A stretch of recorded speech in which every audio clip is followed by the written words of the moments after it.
Hey guys, it's OD here with a new Demon Hunter guide for the 2.1.2 patch. In this video, I'll be talking about everything you'll need to know on how to gear your Demon Hunter, starting with the gear pieces and where to acquire some of them, as well as all the rerolls and gems you'll need. I'll also talk about the follower skill set and itemization as well. It's split into different parts and you can use the annotations to fast forward to what you're interested in seeing. Please keep in mind this guide is for solo play and it will not cover Fire Demon Hunter gearing since that's mostly group play oriented, but instead the physical or cold cluster arrow Demon Hunter you're probably used to by now. Starting with the gear then, you'll need 5-piece Mara without the helmet or pants depending on which option you'll go for in the last slot. So shoulders, chest, gloves, boots and the other one part. I recommend gambling for these first since they should be pretty easy to acquire and are key elements into making your Demon Hunter work. Helmet will be Prideful Helmet, which you can acquire from the Act 3 bounty cache. It's 100% chance to get a bounty cache item now on T6, so should be pretty easy to get after a few runs. That's not to say it will have the exact stats you're looking for, so there's that. A tip here would be to run these bounties in a party, since they can be extremely long or hard to find. A second option would be the Hexing Pants of Mr. Yan for the damage increase and resource regeneration while moving. Depending on how comfortable you are with each type of play, one can prove to be a better option than the other. Prideful Helm buff will drop on Plagued for example, so having a pack with that affix will drop your DPS by a large margin, whereas you'd be just fine with the Hexing Pants. It's a trade-off for whatever suits you best. Bracers will be Reaper's Wraps. The plans for these drop from killing Melthiel, the Act 5 final boss. Quite easy to get a decent pair of even ancient ones, and again it's a craftable item, so you can keep trying. Any amulet will do, but preferably the Hellfire amulet will be the top choice here, with any of the DPS passives or awareness as a special role on the item. You can watch my previous video of the complete Hellfire amulet farming guide if you don't know how to acquire one, since it covers everything there is to know about it. As a belt, you'll want a Witching Hour for max DPS, or as an alternative, either the Saffron Wrap for resource cost reduction, or the Crown's Belt if you want more movement speed or have been unlucky with drops. The rings, one will be the Ring of Royal Grandeur to drop your set requirements to 5 items instead of 6. This ring is a cash reward from completing the Act 1 bounties. In the other ring slot, you'll want a Stone Jordan for max DPS or Unity if you want to be more tanky. The quiver will be the Bombardier's Rucksack. I'd recommend gambling for this one. As a weapon, you'll want a 2-handed crossbow here. An easy crossbow to acquire is the Arcane Barb since it's craftable, so you can even get an ancient one pretty fast compared to having to wait for drops. Other crossbows such as the Pus Spitter or the Demon Machine would be even better because of the proc on them, or even the Buriza, but we're not all that lucky to get an ancient one with perfect stats drop. We'll discuss stats and rerolls next.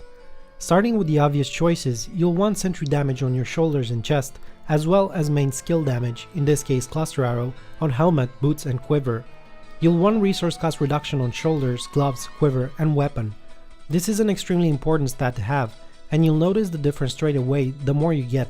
It's also a key element into managing your Teguk stacks better, having more uptime on it and doing more damage. You'll also be able to get the stacks going faster, since you'll gain 1 stack of damage each time you use a spender, whether it's spamming your cluster arrow or simply placing a new sentry down. Area damage comes close after this, if for example you can't have that resource cost reduction I mentioned earlier. Also best stat combination you can have on your shoulders for example is Dexterity, resource cost reduction, area damage and sentry damage. The bracers, and by those I mean the Reaper's Wraps, should be elemental damage, physical or cold depending on what kind of cluster arrow you're using, dexterity, vitality and crit chance.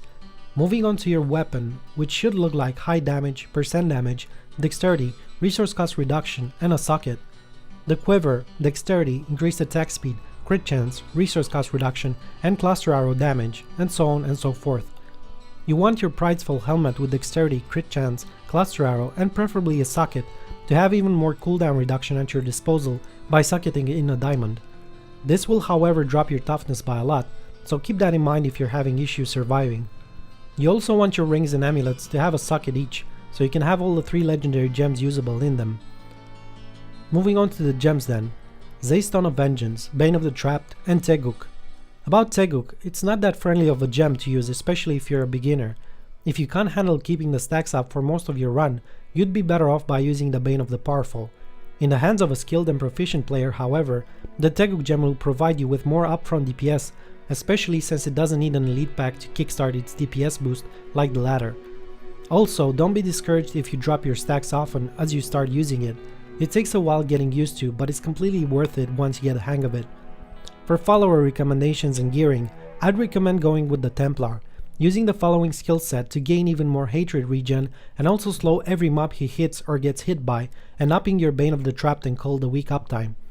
This in conjunction with the Ring of Bulkathos is quite powerful in higher greater rifts. Sadly, I don't have one myself, even though it's supposed to be quite a common drop. You'll have the Heal as your level 5 skill, Intimidate to slow the mobs that your Templar hits or gets hit by, Charge as the level 15 skill, and in the last slot, Inspire so you can get more hatred regen from him. As a weapon, Thunder Fury would probably be the best option, while as a shield you should equip him with the Freeze of Deflection one, which has a chance to freeze his attackers when he blocks. His amulet should be the S of Johan, to make him pull all the mobs together from time to time, just as a Cyclone Monk would. Well, this was the guide guys, I'll leave you with some gameplay now, hope you enjoyed, don't forget to like, subscribe, and share. Thanks, take care.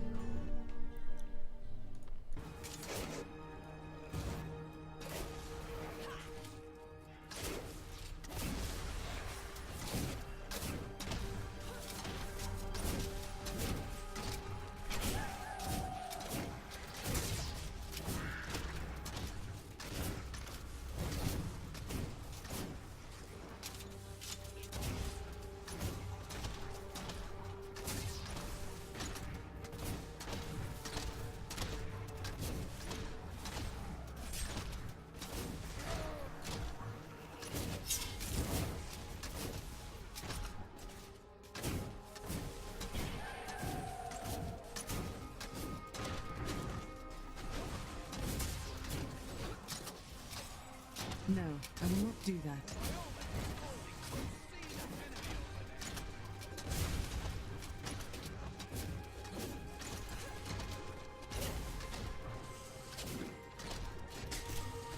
I'm injured.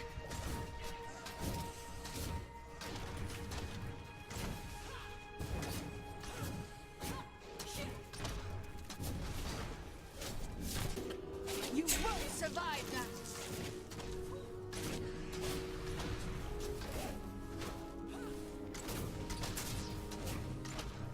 I can't do that.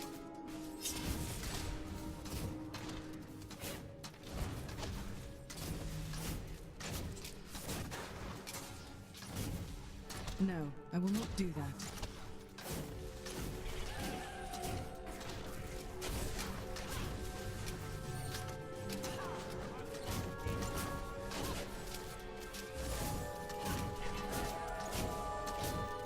Not ready yet.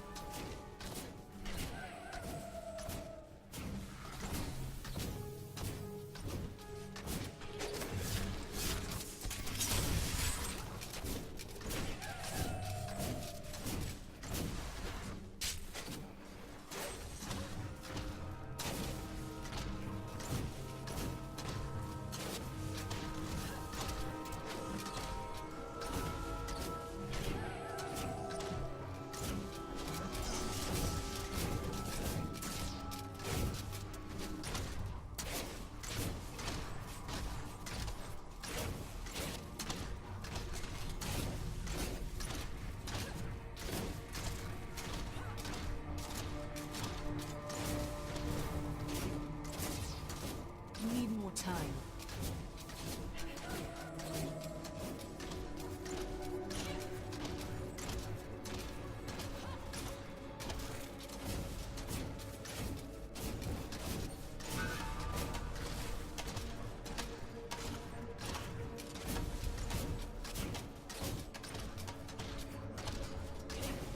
Not ready yet.